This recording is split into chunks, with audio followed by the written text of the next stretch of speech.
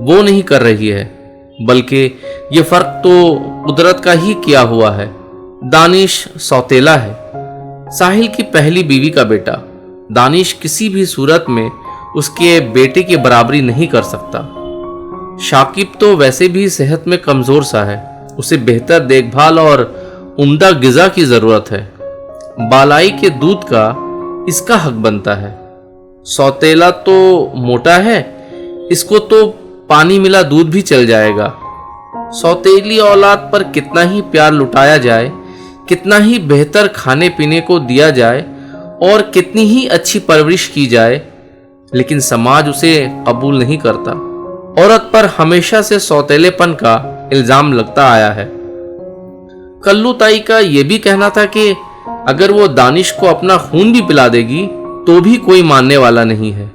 سب یہی کہیں گے کہ سوتیلی ماں کا رویہ ساحل کی پہلی بیوی کے بیٹے کے ساتھ اچھا ہو، یہ ہو نہیں سکتا۔ دانش کو ماں سے بہت محبت تھی، وہ اکثر اس سے چمٹا رہتا تھا، خاص کر اس وقت جب ماں شاکب کو کچھ کھلا پلا رہی ہوتی تھی۔ ایسے میں دانش پیچھے جا کر ماں کی گردن میں باہیں ڈال دیتا اور پیٹھ پر چڑھ جاتا تھا۔ وہ اپنا ہاتھ پیچھے موڑتی اور کمر پر بیٹھے دانش کو بھی وہی سب کچھ کھلاتی جو شاکب کو کھانے کو دیتی تھی۔ ناظمہ کو اس کی یہ حرکت کیسی لگتی، اس نے اس کا کبھی اظہار نہیں کیا، لیکن فرط محبت میں وہ آگے پیچھے ہل کر دانش کو جھولا بھی جھلاتی تھی۔ یہ روز کا معمول تھا۔ اگر وہ کبھی کمر کو جھٹک کر دانش کو پیچھے گرا دیتی تو وہ پھر سے کمر پر آ پڑتا تھا، ماں کے گلے میں اپنے دونوں بازو ڈالتا اور پیروں کو اوپر اٹھا لیتا تھا۔ ایسا کرنے پر کئی بار ناظمہ کا گلا گھٹنے لگتا، لیکن وہ اسے ڈانٹتی پھٹکارتی نہیں تھی۔ بڑے بھائی کو دیکھ کر شاکب بھی ماں کے پاس آ جاتا اور وہ بھی گلے میں اپنی باہیں ڈال دیتا۔ دونوں بیٹوں کے معصوم بدن کا لمس ناظمہ کو بہت اچھا لگتا اور وہ ایک طرح سے اس کی عادی سی ہو گئی تھی۔ ناظمہ کی ماں فرسودہ روایت اور پرانے خیالوں کی گھاگ عورت تھی۔ وہ جب بھی ناظمہ سے ملنے آتی اسے سگے سوتیلے کے فرق سے ضرور آگاہ کرتی۔ اس کا بھی دو ٹوک یہی کہنا تھا کہ سگا سگا ہوتا ہے اور سوتیلا سوتیلا، یہ فرق ہمیشہ سے ہوتا آیا ہے۔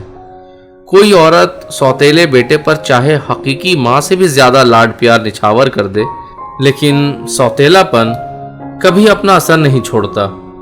اس کا تعلق ماں کے پیٹ سے ہوتا ہے۔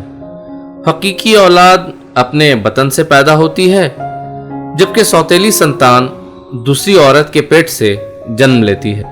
لگاتار ٹوکا ٹاکی اور حقیقی اور غیر حقیقی اولاد کا فرق برابر ذہن نشی کرانے سے ناظمہ کو لگنے لگا کہ شاکب کی نانی اور محلے کی عورتیں اسے جس فرق سے روشناس کرا رہی ہیں اس میں کچھ نہ کچھ صداقت ضرور ہوتی ہوگی، ورنہ کوئی بے مطلب ایک ہی بات کو بار بار نہیں دہراتا۔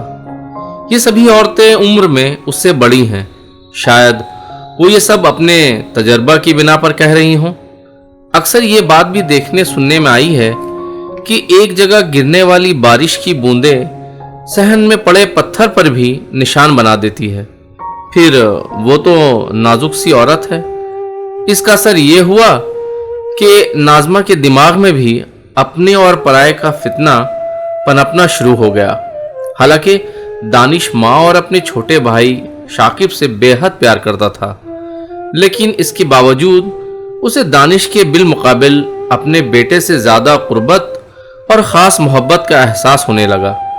اب جب بھی ناظمہ کی نظر دانش پر پڑتی اس کی آنکھوں میں خود بخود سوتیلے پن کا تصور ابھر آتا۔ ایک دن ناظمہ دونوں بیٹوں کو اپنے ہاتھ سے کھانا کھلا رہی تھی، تبھی کہیں سے گھومتی گھامتی کلو تائی گھر میں داخل ہوئی۔ وہ ناظمہ کے دانش اور شاکب کو کھانا کھلانے کے محبت بھرے مادرانہ عمل کو دیکھ کر حیران رہ گئی۔ چونکنے کا سبب یہ تھا کہ اس کا اپنا بیٹا شاکب تو سامنے فرش پر بیٹھا تھا، جبکہ سوتیلا بیٹا دانش اس کی کمر پر چڑھا ہوا تھا۔